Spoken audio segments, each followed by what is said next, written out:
In modern-day gaming, graphics are made to resemble real life perfectly. They use advanced computers and game engines to make video games resemble real life as much as possible. However, this was not always the case. Systems like the NES or the Atari 2800 were much more limited in terms of hardware capabilities. This meant that game graphics had to be a lot more pixelated in order to be able to be played on the weak hardware. If you were to look at Atari graphics and PS5 graphics side by side, you would be shocked. If I were to ask you what the oldest video game ever made was, you might say Pong made for the Atari. However, you would be wrong. That title goes to Tennis for Two, made in 1958. While there were a few electronic games made before then, Tennis for Two was the first one made for entertainment purposes. Like I mentioned before, this game was made in 1958. To put into perspective how old that is, Michael Jackson, Ellen DeGeneres, Madonna, and Prince were all born in that year. Being made in 1958 also means that Tennis for Two is older than Barbie.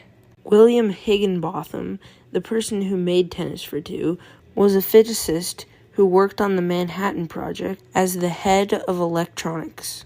Afterwards, he worked at the Brookhaven National Laboratory. In 1958, an exhibition was being held there, which showcased many different electronic devices to the public. Higginbotham wanted it to attract visitors, so he had the idea of making a game playable on a computer.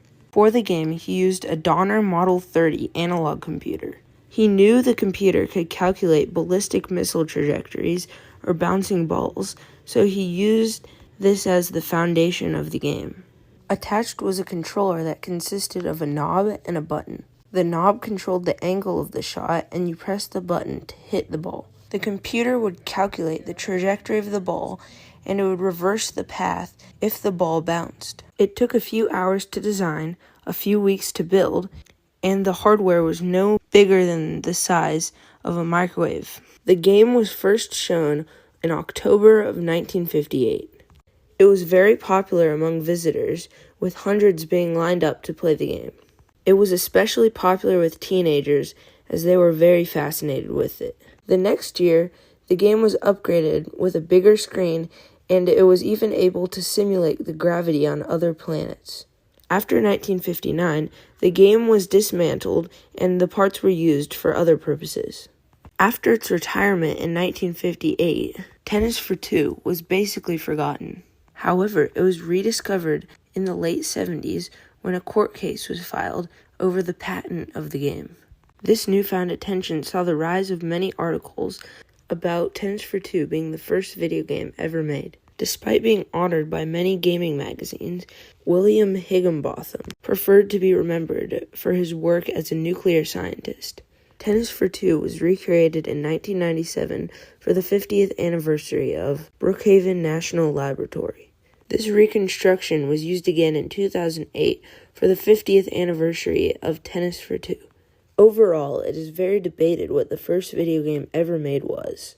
There were a few tic-tac-toe games in the early 50s, although those had different screens. Tennis for Two was the first one to resemble a simpler version of our modern-day gaming. Thank you for watching. Please note that if you subscribe, you are a Chad.